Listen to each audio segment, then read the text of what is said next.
Hi everyone, for today's featured ship we're going to be checking out the Japanese liner Kashiwara Maru. This ship and its sister vessel, the Izumo Maru, would have been the most exquisite flagships for NYK lines. Alas, while these ships would ultimately be built, they would not enter service as liners. They would be entering service in a world engulfed in a conflict and as two aircraft carriers, the Junyo and the Hiyo. It's been a long time coming, and I've always wanted to do the histories of Japanese liners because since Meiji Japan began the incredible industrialization that would lead ultimately to conflict in the Second World War, in terms of ocean liners, the leaps and bounds that the Japanese made in terms of the look and the interior layout of their ships is extraordinary.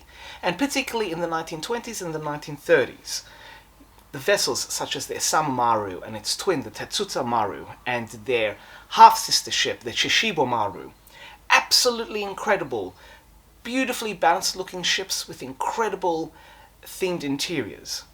And then, in the 30s, you had this generation of fantastically rakish-looking vessels, such as the Oryuko Maru. And then those that, like the Kashiwara Maru, would be designed but never enter service under their original guise. Vessels such as the Argentina Maru, the Brazil Maru, and the two ships today, the Kashiwara Maru and its sister ship Izumo. And in this brief moment of artistic flourishing during the 1920s and 30s, the interiors, which you are seeing reconstructions up here, are just phenomenal. These reconstructions are based on drawings for Kashiwara Maru, and they represent the most exquisite fusion of Art Deco themes with Japanese styling. If you saw the video of the French liner Champollion, the interiors of that ship exhibited the same type of fusion, where it took Egyptian and other Arab features and mixed it with a very distinctive French form of Art Deco.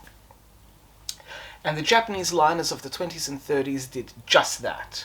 And you can still see that on board the Hikawa Maru, which is preserved, thankfully, in exquisite condition in Yokohama. Whereas the Hikawa Maru has survived to the 21st century, Kashiwara and its sister ship did not. The Kashiwara Maru was laid down in 1939, and a substantial amount of the initial cost, up to 60%, was actually forked out by the Navy, because the idea is that part of the ship would be designed for a quick conversion into an aircraft carrier. Up to 10 merchant ships would be converted into aircraft carriers, and Kashiwara and Izumo would probably be the most successful of these conversions, as their careers as aircraft carriers were quite active. In 1940, while still on the stocks, the Kashiwara and its sister was bought officially by the Navy, and the ship was then continued to be built purely as an aircraft carrier. And as you can see, in its completed naval form as the aircraft carrier Junyo,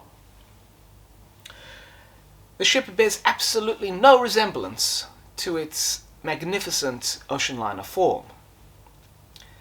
As an aircraft carrier, the vital statistics of the Junyo, the former Kashiwara Maru, are as follows.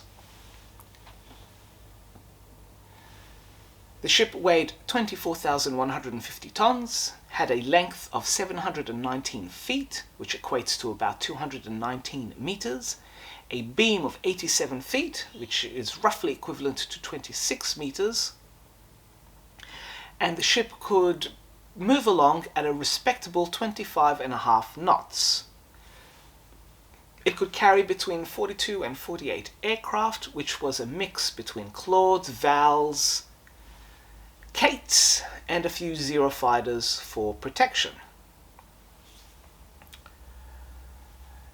The Junyo and its sister ship, the Hiyo, had the very distinctive angled funnel to ensure that smoke gases did not cover and interfere with the landing and takeoff.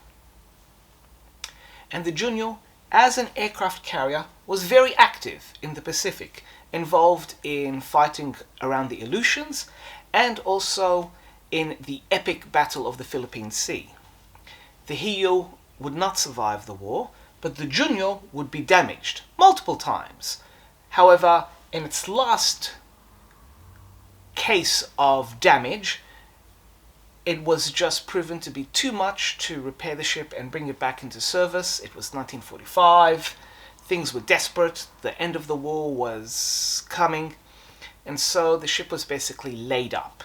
And in its laid up form, it was surrendered to the Allies. And we have plenty of photographs showing the ship, and so we have a great idea of what it looked like as a decommissioned aircraft carrier. The Junyo would be scrapped. No surprises there. What is interesting, however, is that the ship's bell, at least from what I have been reading, and I will happily love to learn if this is still the case, but the ship's bell is apparently in Fordham University in New York and is used to ring the graduation ceremony and for any forms of celebration. Whether that bell is still there, whether it's still being used, whether it's still in Fordham itself, if there's anyone from Fordham that knows and can verify, I'd love to hear from you. There is an exquisite model of Kashiwara Maru as an ocean liner that was built from memory. I don't remember from whom, but you cannot photograph it due to the fragility of the structure, but it is on display at the NYK Museum in Tokyo. And for anyone who wants to read more about this exquisite ship and what it could have been like, most information in print can be found in the original Damned by Destiny or in the revised, reprinted version Ocean Liners That Never Were. The chapter for the Kashiwara Maru and the Izumo Maru is essentially the same as in this book. The text is identical. In the revised copy, there's some additional photographs and a side profile of the Kashiwara Maru. But in terms of text, it is identical. And this book for me was the first introduction to this ship. And then when a while back I was so fortunate to see the model with my own eyes, I was absolutely wowed by the grace and proportion of what would have been a magnificent ocean liner. More Japanese ocean liners coming up in the future and their histories, so please stay tuned. But for now, I hope this has been a brief but instructive introduction to the life of Kashiwara Maru.